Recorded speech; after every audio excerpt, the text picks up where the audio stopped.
ang ginawa ni Pangulong Duterte na pagharap, sa aking palagay, ay paglalantad ng kakulangan ng proseso kung ang pag-uusapan ng due process. Nakakahiya ang Amin Quadcom. daw ng dating Pangulong Duterte ay magagamit ba ito para dalhin sa ICC at para siya po ay ilitisin? Yung sinabi niya na may Kung gaanong klaseng neutrality ang dapat na i-demonstrate ng isang hukom.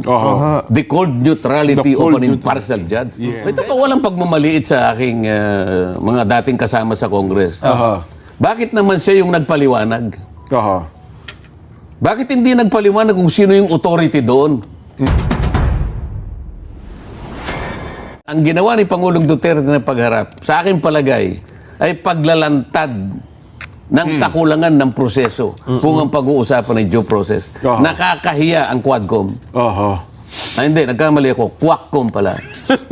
Pero yung last point ko, bago lang tayo mag-break, at ayaw kong mawala yung init ng ating mga viewers. Pinaiinit mo ko eh. Hindi, si Nelson pa. Hindi Nelson, ikaw naman magpainit kasi, sa kanya. ito ko nga, imagine ninyo, first time na nangyari sa atin ngayon, pag samasamahan yung ating mga viewers sa online. Yung mga nanonood sa Quadcom, nanonood ngayon. Nandito ngayon sa atin.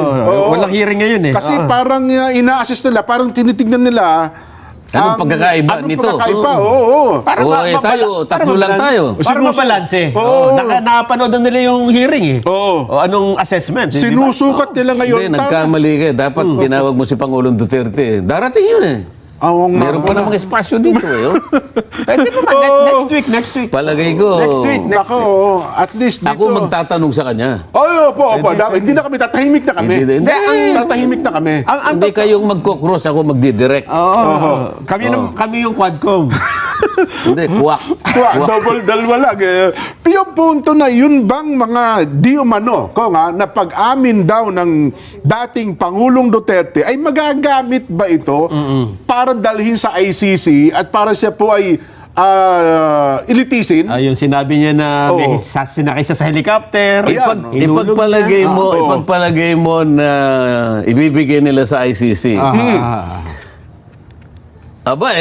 Kung i-assume natin ng ICC ay talagang inutil na, Jen. Wag naman sana. Sa nakita niya sa lantad na pagpoproseso ng mga bagay na ito, nakakaawa, wala palang due process. Tatanggapin mo? Kung talagang ikaw ay, kung yung mga hostisya, mga ilan ba yung justices ng ICC? Wala na. Palagay ko mga 35 yan. Marami pala yan, Palagay ko yan, mga aral na aral yan. Palagay ko, nakita naman nila siguro. At ang aking palagay, may nagsabi sa akin, nabasa ko yung column ni Bobby Tiglao. Opo. Habang ginaganap pala yung Quadcom na yan, nandito yung mga operatives ng ICC. Nasa opisina daw po ni Majority. Hindi, sa opisina ni si Speaker. At sila pa nga yung iba raw na nagbibigay ng mga kung paano itatanong. Ngayon, kung nandito sila,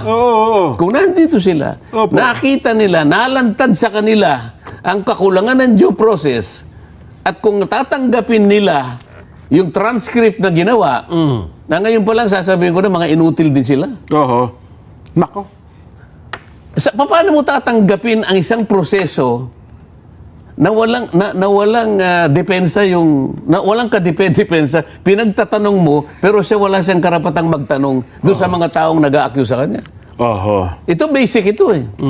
Sa lahat ng panig ng daigdig, maliban lang siguro sa mga bansang komunista siguro. Pero habang ang isang bansa ay demokratiko, hindi niya papayagan yung ganong klaseng pagdinig.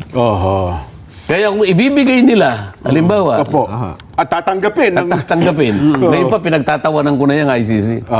Pag-usapan natin ng ICC. Kasi nandun yung Nery Colmenares.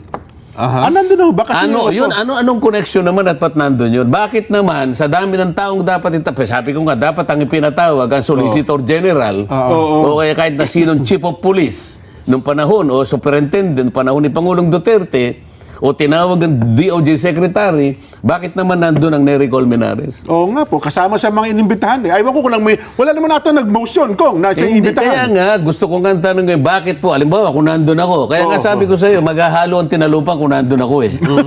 Ano pong dahilan bakit nandito si Secretary, dating Congressman Nery Colmenares.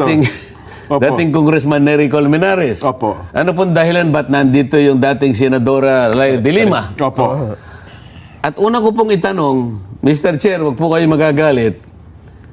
Bakit po yung seating arrangement ay ganito po ang ginawa ninyo? Pinagtabi-tabi nila. Bakit tinabi po nyo si Pangulong Duterte kay... Kay De Lima. Opo. Kay hindi niya makilala kung sino eh. Bago At hairdo. pagkatapos tinabi mo si dito pa lang meron na pong ano eh. Dito pa Opo. lang may plano na Kasi po kayong panghiya totoo po. dito Ako, eh. totoo yun. Di ba? May intimidation na kaagad yan. Alam po ninyo yung gagawin nyo, pinlano po nyo ito eh. Pati sa seating arrangement. Baka akala ninyo hindi lantad sa lahat ng tao ito lahat. Kaya natin pinapaliwanag, doon pa lamang sa seating arrangement, meron na po kayong plano. Totoo. Halatang halata. Oh, hindi mo na halata. Hindi, ako mahina ako sa ganyan eh.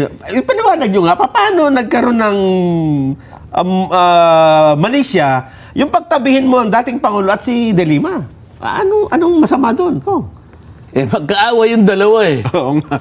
Mortal Sa enemy. totoo lang sa korte, hindi ganun ba? Magkahiwalay talaga yan. Talagang Opo. hiwalay yun eh. Opo. Kaya nga yung nasa left side yung isa, nasa right side yung isa. Dito pinagtabi mo eh. Totoo. Meron kang plano eh.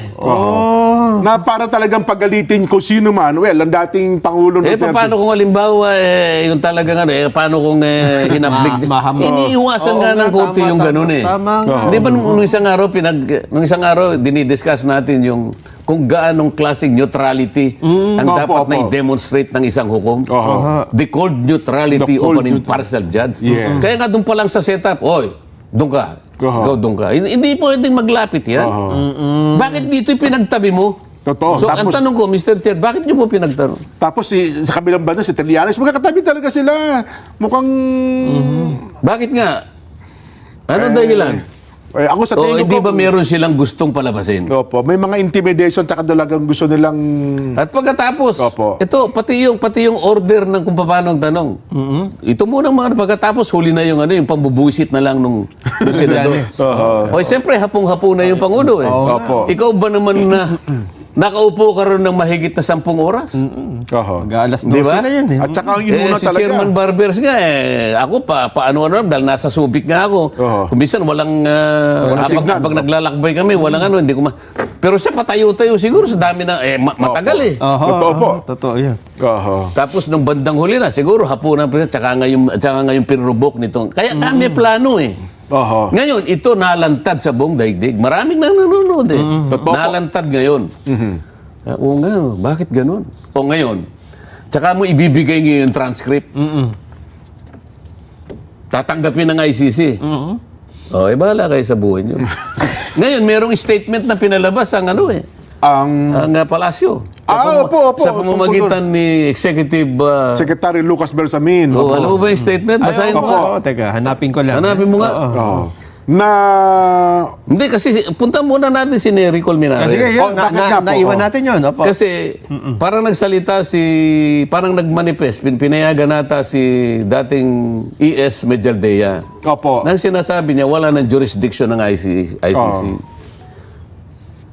May nagtanong ngayon sa party ng mga congressmen, pinagsalita ngayon ang Nery Colmenares. Si si Manuel Kong, Ha? ang nag-lead question kayo. Hindi si Manuel. Hindi ba? Hindi. Aha. Ano naman ang personality? Ito pa walang pagmamaliit sa aking mga dating kasama sa Congress. Aha. Bakit naman siya yung nagpaliwanag? Aha. Bakit hindi nagpaliwanag kung sino yung authority doon? Di ba? Na yun daw naman ay dissenting opinion lang. Yung rule daw ng majority, meron pa rin daw jurisdiction ang ICC. Ang tanong, anong authority nung Nery Colmenares? Oo nga, tagpo na yun. No? Di ba? Yes. Kaya ang gusto ko sana, nandun yung Solicitor General. Para... Sapagkat ang Solicitor General, yan po yung abogado ng gobyerno. gobyerno. So, nung panahon ni Pangulong Duterte, sino ang Solicitor General? Oho. Si Kalida, kung tama. Di dapat Kalida. tinawag siya na si Oo. dating Solicitor General Kalida. Jose Calida. Oo. Kahit papano, doon makikita mo, may magtatanggol sa panig ng Pangulo. Oo. Magiging balanse ngayon at magkakaroon siguro ng due process. Nako.